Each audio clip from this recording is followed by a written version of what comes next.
तो मेरे भाई मेरा वापस मांगा चैप्टर 1154 के ऊपर एक स्पॉइलर वीडियो है। यहाँ पर मैं मेरा ओपिनियन देना चाहता हूँ कि मैं कैसे महसूस करता हूँ इन सब सारे स्पॉयलर्स को लेके। तो चल बात करते हैं इसके ऊपर मेरे भाई। मैं तुझको बता रहा हूँ ये स्पॉयलर्स मतलब absolutely out of this fucking world है। मैं मतलब थोड़ा कांप रहा था ये रिकॉर्डिंग करते हुए, क्योंकि ये इतना इंसेन लेवल का हाइप क्रिएट करेगा पूरे फैंडम में। चैप्टर ही एब्सोल्युटली क्रेजी है मेरे भाई। जब कभी ओडा ब्रेक से वापस आके चैप्टर देता है इंसेन रहता है। वन पीस मांगा चैप्टर 1154 का टाइटल है अनएबल टू डाई। ये डेफिनेटली बहुत ही एक कूल टाइटल है। इसकी कवर स्टोरी के बारे में हम लोग बात नहीं करेंगे क्योंकि मैं इंटरेस्टेड नहीं हूँ इसकी कवर स्टोरी में। यहाँ पर पहले पॉइंट में लिखा है after big mom incident Elbaf was hit by disasters like fire storm and famine when desperate giants were about to attack Ada and Hizruddin. King Harold returned in time to protect them and brought foreign aid to help Elbef. Astrid died from illness before Harold's return. On other hand, Ada opened a bar in the underworld. तो यहाँ पर हमको पता चल रहा है कि big mom के इंसिडेंट के बाद हमको पता है कि बिग मॉम बचपन में एल्बेफ में गई थी। हमको पता है कि क्या हुआ था मदर कैरमेल के साथ। हमको पता है किस तरीके से बिग मॉम ने एक हंकर रैप पेज में क्या किया था। वहां पर उसने एक मेजर एल्डर को मार दिया था और हमको पता है कि उसने क्या क्या इंसैनिटी किया था उसके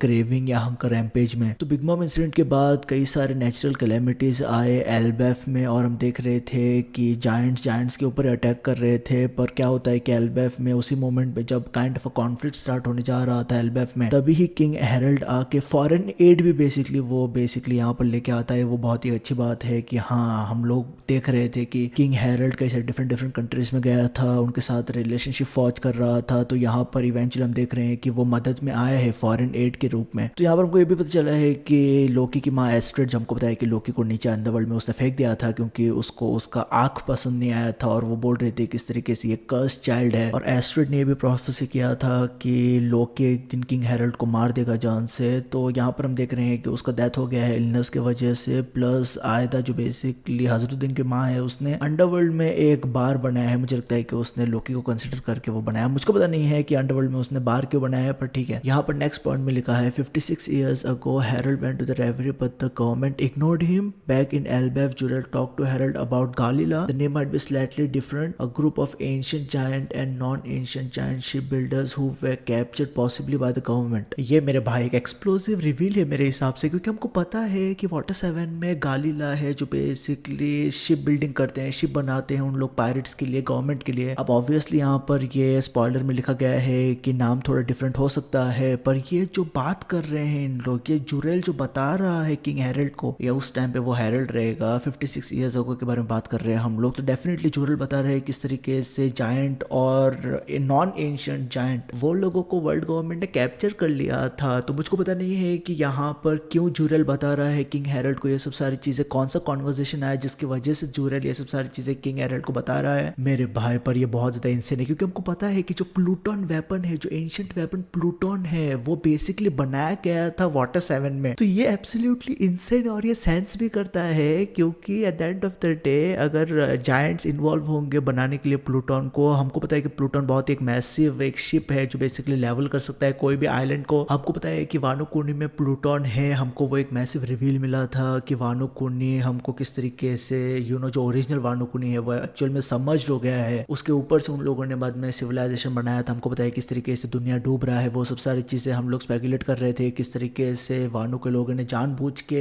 जो ओल्ड वाने हो उसको डुबा दिया था। और हमको पता है कि उसके बीनीथ ठीक नीचे, वानो कुनी के ठीक नीचे प्लूटन वेपन है। तो ये जो डेवलपमेंट है वो एब्सोल्युटली फिनोमिनल है मेरे भाई। ये प्लूटन को लेके ये डेवलपमेंट है क्योंकि वर्ल्ड गवर्नमेंट ने कई सारे जायंट्स और कई सारे नॉन जायंट्स को बेसिकली बंधक बना लिया था। मे बी उन लोग उस टाइम पे प्लूटन को रिवाइव करने की कोशिश कर रहे थे, मुझको पता नहीं है मेरे भाई, पर ये इंसैनिटी है। नेक्स्ट पॉइंट में लिखा है Estrid sister red Loki and abused him while Harald was focused on rebuilding Elbaf. तो ये हमको फिर से दिखा रहा है किस तरीके से लोकी का मिसफॉर्च्यून कंटिन्यू हो रहा है। उसके माँ ने उसको फेंक दिया था अंडरवर्ल्ड में। अभी उसकी बहन जो एस्ट्रिड है, जो लोकी की माँ की बहन है, वो उसको अब्यूज कर रही है। हमारा भाई किंग हेरल्ड बेसिकली एल्बेफ को फिर से रीबिल्ड करने के लिए जुटा हुआ है क्योंकि हमको पता है कि ये चैप्टर में रिवील किया गया था कि बिग बॉम के इंसिडेंट के बाद बहुत ज्यादा कियोस आ गया था, नेचुरल कैलेमिटी आ गया था। तो उसके वजह से बेसिकली यहाँ पर किंग हेरल्ड फिर से रीबिल्ड करने की कोशिश कर रहा है पूरे एल्बेफ को और उस वजह से वो काइंड ऑफ निग्लेक्ट कर देता है लोकी को। तो इसी के पूरे संदर्भ में हम देख रहे हैं कि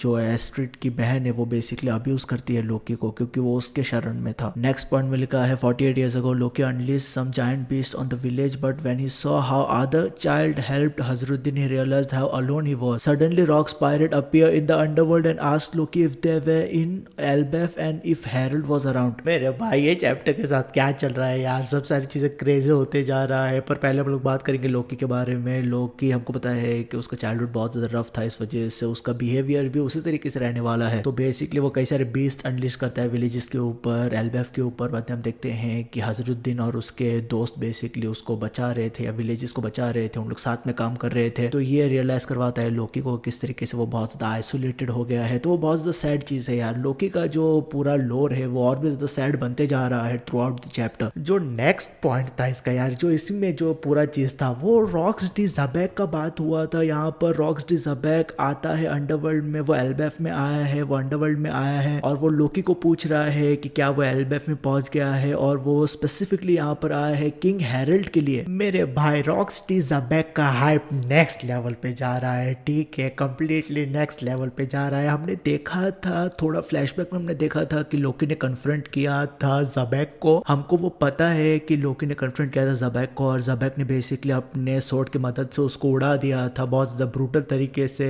काइंड ऑफ रिस्पॉन्ड किया था ज़बैक ने। तो वो हमने देखा था। तो क्या वो यही मोमेंट है? हमको पता है कि उस मोमेंट में हम देख रहे थे व्हाइट बियर्ड उसके साथ था, तो क्या यही मोमेंट है और यहाँ पर वो आया है किंग हेरल्ड को मिलने के लिए? क्रेजी चीज है, क्रेजी चीज है। नेक्स्ट पार्ट पे लिखा है it's revealed that Rocks met Harald at Reverie 8 years ago, 56 years from the current time, but after that rocks killed a marine admiral and became a fucking wanted man। भाई साहब rocks actually मिला था, rocks D ज़बैक मिला था King Harold के साथ। कहां पर? रेवरी में। उसका मतलब क्या? उसका मतलब ये है कि हमारा भाई रॉक्स डी ज़बैक किसी किंगडम का किंग था मेरे भाई, या वो लीड कर रहा था किसी किंगडम को, ठीक है, या वो किसी ना किसी तरीके से किसी किंगडम के हायर अप्स में इन्वॉल्व था। और यही रेवरी के बाद हमारा बंदा रॉक्स डी ज़बैक जान से मार देता है एक मरीन एडमिरल को, और उसके बाद वो मतलब वांटेड मैन बन जाता है। ये क्या चल रहा है मेरे भाई ये सीरीज में? मेरे भाई this is fucking absolutely legendary bro.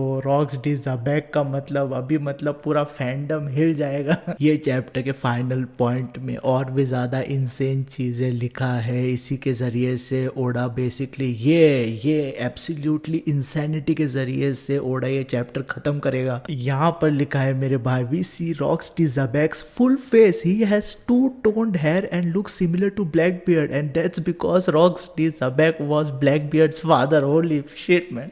ये चैप्टर में हमको ना कि हमारा भाई रॉक्स डी ज़बैक दिखाई देने वाला है, पहली बार हमको वो बेसिकली ओडा यहाँ पर सिलुएट नोमी नहीं यूज कर रहा है, उसका फुल फेस हमको दिखाई देने वाला है रॉक्स डी ज़बैक का। और इसी चैप्टर में हमको पता चला है कि रॉक्स डी ज़बैक का बेटा कौन है? ब्लैकबियर्ड है उसका बेटा। मुझको पता नहीं यार, मेरे मतलब सांस लेने को यहाँ पर डिफिकल्ट हो रहा है थोड़ा, क्योंकि ये सेंस करता है, ये एब्सोल्युटली सेंस करता है, क्योंकि हमको पता है कि ब्लैकबियर्ड के शिप का नाम ही ज़बैक के ऊपर बेस्ड है, उसका स्कल भी हमने देखा है वन पीस फैंडम में बहुत टाइम से मेरे भाई। जब रॉक्स डी ज़बैक का इंट्रोडक्शन हुआ था तब से ही कई सारे लोग कनेक्शन जोड़ रहे थे ब्लैकबियर्ड और रॉक्स डी ज़बैक को लेके। अब यहाँ पर जो हमको पता चला है कि ये सच में बेटा है रॉक्स डी ज़बैक का, जो बेसिकली किंग बनना चाहता था पूरे दुनिया का। अब ये सेंस करता है कि क्यों ब्लैकबियर्ड को यामी यामी नोमी चाहिए था। मुझको पता नहीं, मतलब अभी मे भी ऐसा हो सकता है कि हमारे भाई ज़बैक के पास यामी यामी नोमी था, इस वजह से ब्लैकबियर्ड को यामी यामी नोमी चाहिए था। अब यहाँ पर एक क्वेश्चन ये भी आता है कि ब्लैकबियर्ड कहाँ से टपका? अब हमको पता है कि हाँ चलो ठीक है रॉक्स डी ज़बैक का बेटा है ब्लैकबियर्ड, तो कहाँ पर टपका ये? मेरे दिमाग में जो आइडिया क्रिएट हो रहा है वो ये है कि जो गॉड वैली इंसिडेंट था जहाँ पर ज़बैक का डिमाइस हुआ, सपोजिटली डिमाइस हुआ, हमको पता है किस तरीके से रॉजर और गाप मिलके ज़बैक को ठोकते हैं, हमको पता है किस तरीके से रॉक्स पायरेट का पूरा इन्वॉल्वमेंट हुआ था उस पूरे चीज में, हमको पता है कि उसी इंसिडेंट में पूरा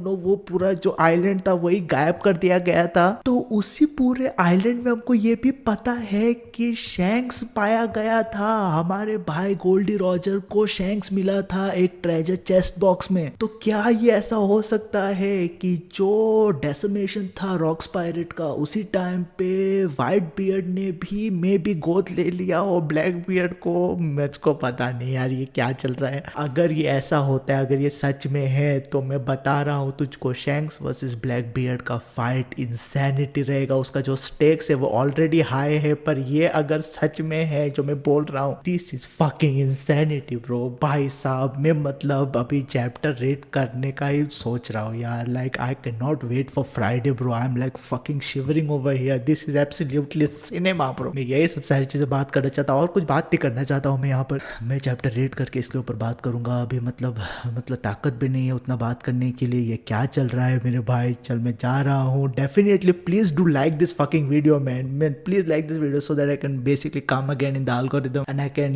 deliver this high quality One Piece video to you. Definitely like करना इस वीडियो को, कमेंट करना अपना ओपिनियन, और मैं हमेशा से बोलते रहता हूँ कि ये तेरा भाई VR पे ख्याल रख अपना पीस मेरे भाई।